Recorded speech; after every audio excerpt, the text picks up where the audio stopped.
In the year 995, a Norwegian king made a catastrophic mistake. He walked into a Swedish queen's hall, demanded she abandon her gods and marry him, and when she refused, he did the unthinkable. He slapped her across the face in front of her entire court. Within 5 years, that king would be dead, drowned in the cold waters of the Baltic Sea, his entire fleet destroyed, his kingdom conquered, and the woman he humiliated would be standing on the shores, watching his empire burn. This isn't a legend. This isn't a fairy tale embellished by centuries of retelling. This is the documented story of Sigrid the Haughty, a Swedish queen who turned a public humiliation into one of the most calculated revenge plots in medieval history. But here's what the Christian monks who recorded her story don't want you to know. They called her haughty as an insult, demonized her as a murderess, painted her as everything a woman shouldn't be. And by the end of this story, you'll understand why they were so terrified of her that they spent centuries trying to erase what she actually was, a ruler who refused to be ruled. Our story begins in 10th century Scandinavia, in a world balanced precariously between the old gods and the new. Picture the landscape, dense forests of pine and birch stretching endlessly across Sweden, broken only by cold, clear lakes that reflected the pale northern sky. This was a land where winter darkness lasted for months, where survival meant strength, and where power was something you took and held with both hands. The Viking Age was entering its final chapter, but the old ways still held firm in Sweden. While Norway and Denmark were beginning their conversions to Christianity, Sweden remained defiantly pagan, its people still offering sacrifices to Odin and Thor at the great temple of Uppsala. Into this world stepped Sigrid the Haughty, whose name would become synonymous with pride, power, and revenge.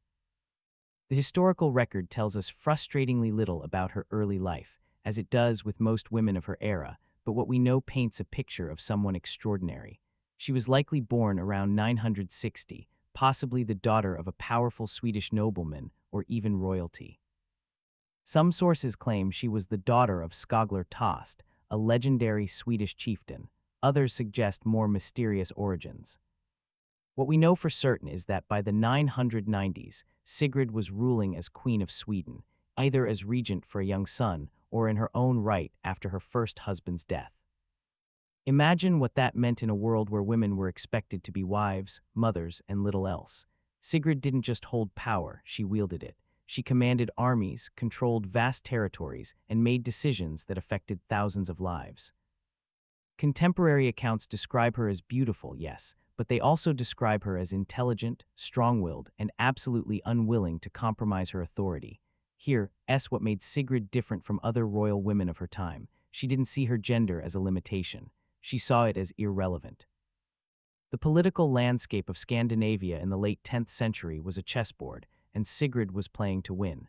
Norway, Denmark, and Sweden formed an unstable triangle, each kingdom eyeing the other's territories, forming and breaking alliances with the seasons. Trade routes crisscrossed the Baltic, bringing wealth from as far as Constantinople and Baghdad. Control of these routes meant power, and power meant survival. Sigrid understood this better than most of the men around her. She built alliances carefully, managed her kingdom's resources shrewdly, and presented herself as a prize worth winning to kings who thought they could control her. But to understand how one woman could orchestrate the downfall of a king and reshape the political map of Scandinavia, we need to go back to the moment when everything changed. The moment when Olaf Tryggvason, king of Norway, made the worst decision of his life. The year was 995 when Olaf Tryggvason sent his emissaries to Sigrid's court. He was fresh from consolidating his power in Norway, a warrior king with a mission that burned in him like holy fire. Olaf wasn't just Christian, he was a fanatic, a man who saw his conversion as a divine calling and the conversion of all Scandinavia as his sacred duty. He had been baptized in England, possibly by the Archbishop of Canterbury himself, and he returned to Norway with a missionary's zeal and a conqueror's ruthlessness. Those who wouldn't convert faced a simple choice, baptism or death. But here's the fascinating part. Olaf didn't just want to convert Scandinavia. He wanted to rule it, and what better way to extend his power than through marriage to the wealthy, powerful Queen of Sweden? His proposal wasn't romantic, it was strategic. Marry Sigrid, convert Sweden to Christianity, unite the kingdoms under his rule. Simple, clean, efficient.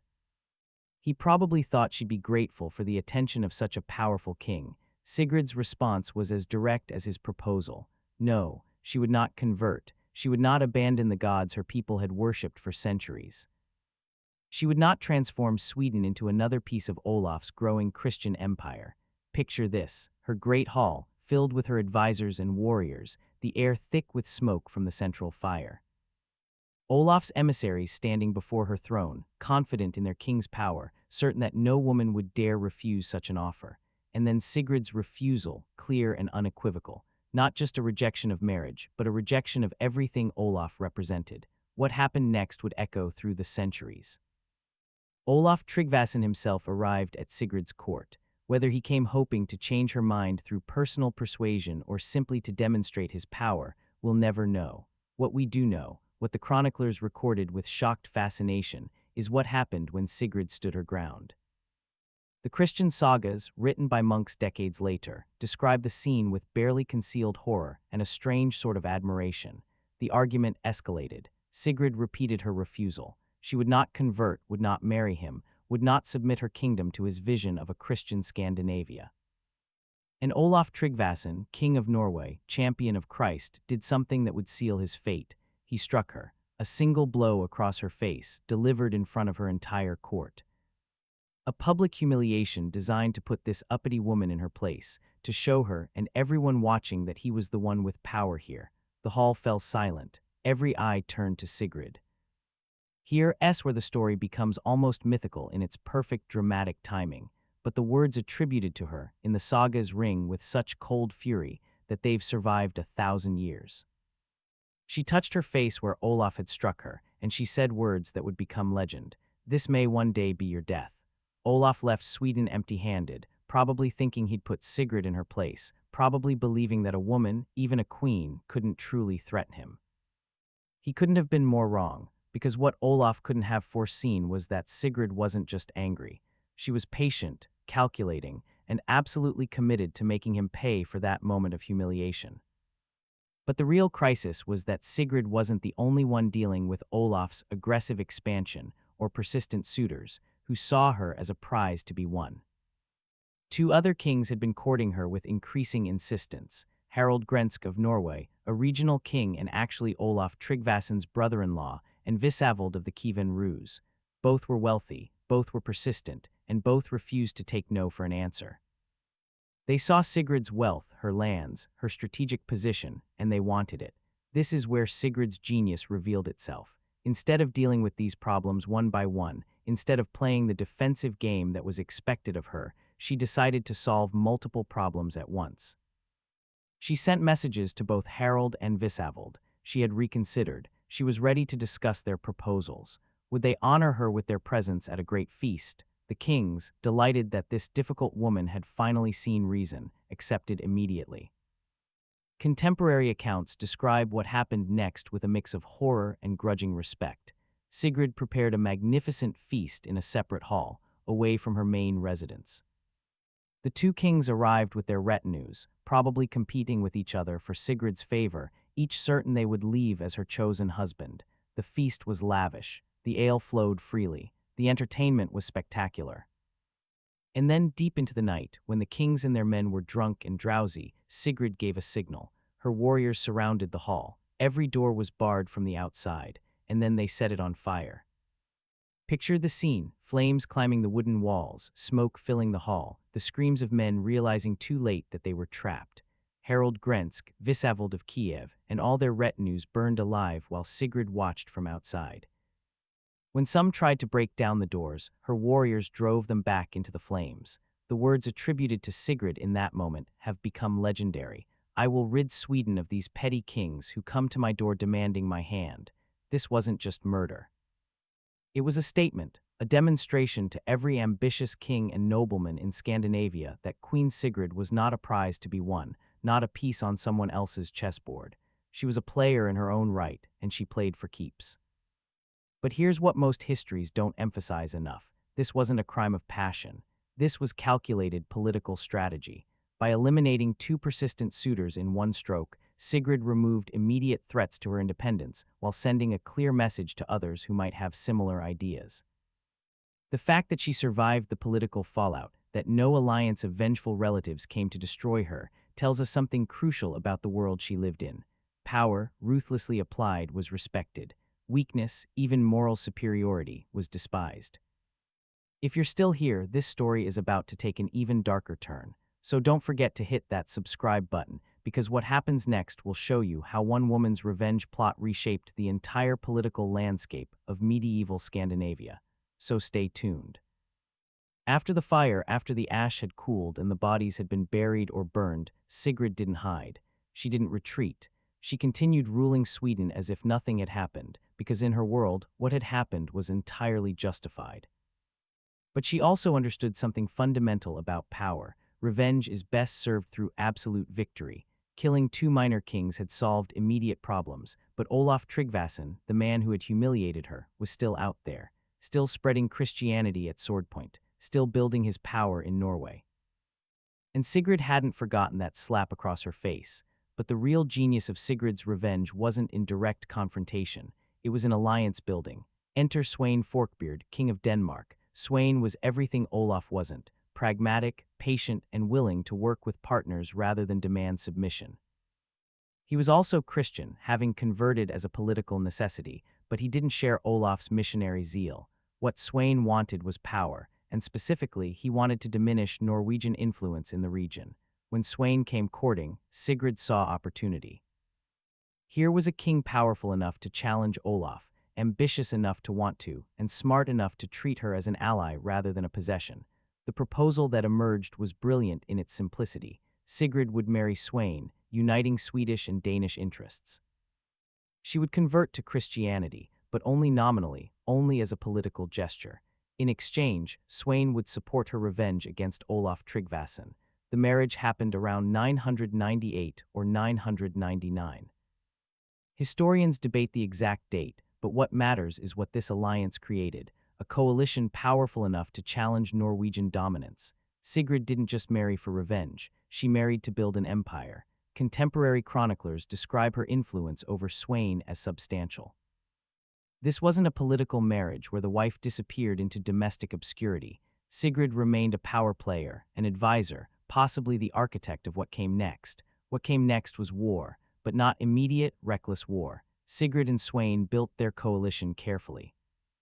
They brought in Olaf Skirtkonung, king of Sweden and possibly Sigrid's son from her first marriage. They allied with Erik Håkonsson, a Norwegian earl who had his own grudge against Olaf Tryggvason. They waited for the right moment, when Olaf was overextended, when his aggressive conversion campaigns had made him enemies across Scandinavia, when he was vulnerable. The year was 1000 when their patience paid off. Olaf Tryggvason was returning from an expedition, his fleet strung out along the Baltic coast. The coalition struck at Esvalder, a location still debated by historians, but probably somewhere in the Baltic Sea. The battle itself has become legend, embellished by saga writers into one of the great naval battles of the Viking Age. What we know for certain is the outcome. Olaf's fleet was destroyed, his allies either killed or captured, and Olaf himself died in the battle. The details of his death vary in different accounts. Some say he was killed fighting. Others, more dramatically, say he jumped into the sea rather than be captured, his armor dragging him down to drown. Some chronicles even suggest he survived and fled to become a monk, but this is almost certainly Christian hagiography trying to salvage something spiritual from a brutal political murder. But here's the shocking truth that most histories gloss over. This wasn't just a battle, it was an execution. Sigrid had spent 5 years building an alliance specifically to destroy the man who had humiliated her. She had married strategically, converted nominally, and waited patiently for exactly the right moment to strike. And when she did, she didn't just defeat Olaf Tryggvason, she erased him. His kingdom was carved up among the coalition members. His aggressive Christianity campaign in Norway was reversed. His legacy was deliberately dismantled. Imagine Sigrid receiving the news. Imagine her standing in her Danish hall, or perhaps back in Sweden visiting her holdings, when messengers arrived with confirmation. Olaf Tryggvason was dead. The man who had struck her, who had thought her beneath him, who had tried to force her into submission, was gone, and she had orchestrated it without ever drawing a sword herself. This was the ultimate proof of her political genius. She had turned a moment of personal humiliation into a catalyst for reshaping Scandinavian politics. She had used marriage, traditionally a tool for controlling women, as a weapon to destroy her enemy. She had demonstrated that patience and strategy were more powerful than immediate violence. The Battle of Esvalder wasn't just revenge, it was a masterclass in long-game political maneuvering. Over the following decades, Sigrid's influence continued. She remained married to Sweyn Forkbeard until his death in 1014. She may have lived into the reign of her son Olaf Skirtkonung in Sweden. The exact date of her death is unknown, lost to history like so much else about her life. But what happened to her legacy, how history remembered her, reveals something far more sinister than mere forgetfulness. When the Christian chroniclers sat down to write the history of this period, they faced a problem. Here was a woman who had burned kings alive, who had orchestrated the death of a Christian missionary king, who had wielded power that was supposed to belong exclusively to men. They couldn't ignore her, she was too central to too many important events, so instead they did something more insidious. They demonized her. The name Sigrid Storada literally means Sigrid the Haughty or Sigrid the Proud, and it was not a compliment. In medieval Christian context, pride was a sin, the worst sin, the sin that caused Lucifer's fall. By calling her haughty, the chroniclers were casting her as essentially demonic. They emphasized her cruelty in burning the suitor kings. They portrayed her manipulation of Sweyn Forkbeard as witchcraft or female cunning, the old Eve tempting Adam narrative. They suggested that her refusal to convert immediately and completely to Christianity was evidence of her wicked nature. But the most shocking part of this story is what happened to the historical record itself. For centuries, Sigrid was a footnote, a villain in someone else's story. The great sagas focused on Olaf Tryggvason, painting him as a tragic hero and martyr. They focused on Sweyn Forkbeard's later conquest of England. They focused on the male rulers, the kings and warriors, and relegated Sigrid to brief mentions as Sweyn's queen or the woman who burned the kings. This wasn't just historical oversight. It was deliberate erasure. Medieval chroniclers, almost exclusively male and Christian, couldn't reconcile Sigrid's power with their worldview. A woman who refused to submit to male authority, who used violence as a political tool, who orchestrated the death of a Christian king. She was everything their society said women couldn't and shouldn't be. So they minimized her, demonized her, and ultimately tried to write her out of history's main narrative. For over 1,000 years, Sigrid the Haughty was essentially forgotten outside of specialist academic circles. While kings like Olaf Tryggvason and Sweyn Forkbeard appeared in popular histories, Sigrid remained obscure. When she was mentioned, it was usually as a cautionary tale about prideful women or as a colorful footnote about Viking Age violence. The sophisticated political strategy behind her actions, the justified anger that motivated her revenge, the reality of her power and capability, all of this was systematically ignored or downplayed. It wasn't until the late 20th century that historians began seriously reassessing Sigrid's story. Feminist historians started asking why powerful women in medieval history were consistently portrayed as aberrations or villains. Scholars of Viking history began examining the sagas more critically, recognizing the Christian bias in sources written centuries after the events they described. Archaeological evidence from the period confirmed that women in Viking Age Scandinavia held more power and autonomy than later Christian sources suggested. Today, as we recover these lost narratives, as we re-examine medieval history through less biased lenses, Sigrid emerges as something radically different from the demon woman of Christian chronicles. She was a ruler who understood power dynamics, who refused to be diminished by her gender, who played the dangerous game of medieval politics as ruthlessly as any king. The epithet haughty that was meant to shame her now reads as almost admiring. Yes, she was proud. She had every reason to be. She survived in a world designed to destroy women like her, and she didn't just survive, she won. The more we learn about Sigrid, the more questions emerge about how many other women like her have been written out of history. How many queens, strategists, warriors, and leaders were dismissed as footnotes or villains because they didn't fit the narrative medieval chroniclers wanted to tell? How many acts of political genius were recast as witchcraft, manipulation, or unfeminine cruelty? Sigrid the Haughty's story forces us to confront uncomfortable questions about whose stories get told, who gets to be remembered as a hero, and what we mean when we talk about power. She challenges our assumptions about gender in medieval society. She demonstrates that the narratives we inherit from the past are shaped by the biases of those who recorded them, and she reminds us that history isn't just facts and dates, it's interpretation, and interpretation can be weaponized. Her legacy endures in every reassessment of medieval women's history, in every modern work that questions the traditional narratives about powerless women and powerful men. Contemporary historians like Nancy Marie Brown and Johanna Katrin Friedrichsdottir have worked to recover stories like Sigrid's to show that Viking Age women held property, wielded political influence, and sometimes ruled in their own right. Archaeological findings from sites like Birka in Sweden have revealed high-status female graves containing weapons and symbols of authority, physical evidence that women in this period held power that later Christian chronicles tried to erase. Sigrid reminds us that greatness can emerge anywhere, but even the most magnificent achievements can be lost if we don't work to preserve them, to question the narratives we've inherited, to ask whose stories have been silenced and why. She lived in a world that tried to limit her, that said women couldn't rule, couldn't command, couldn't take revenge on those who wronged them. She proved every limitation wrong, and for that crime, history tried to erase her, but history failed. Because stories like Sigrid's have a way of surviving, even when buried under centuries of bias and deliberate forgetting. They survive in fragments of saga text, in genealogies, in the negative space where chroniclers' silence speaks volumes. They survive because the truth, even when uncomfortable, even when it challenges what we thought we knew, has a power of its own.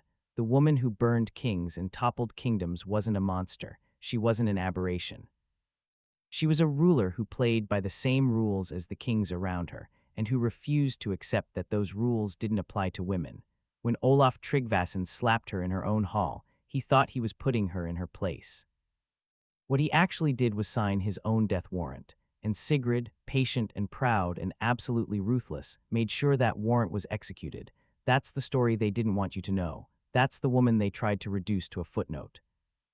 And that's why we need to keep telling these stories, keep questioning the narratives, keep asking who else has been erased from history and why. If this story opened your eyes to how medieval history has been filtered through centuries of gender bias, hit that like button and subscribe for more forgotten histories of powerful women who refused to be forgotten. Let me know in the comments what other medieval queens and warriors you think deserve to have their stories told, because the truth is always more incredible than fiction. You just have to know where to look for it, and you have to be willing to question the sources that claim to tell you what truth is. Sigrid the Haughty burned her problems and drowned her enemies. She married strategically and ruled absolutely. She waited 5 years to get revenge on the man who humiliated her, and when she struck, she didn't just kill him, she erased his legacy.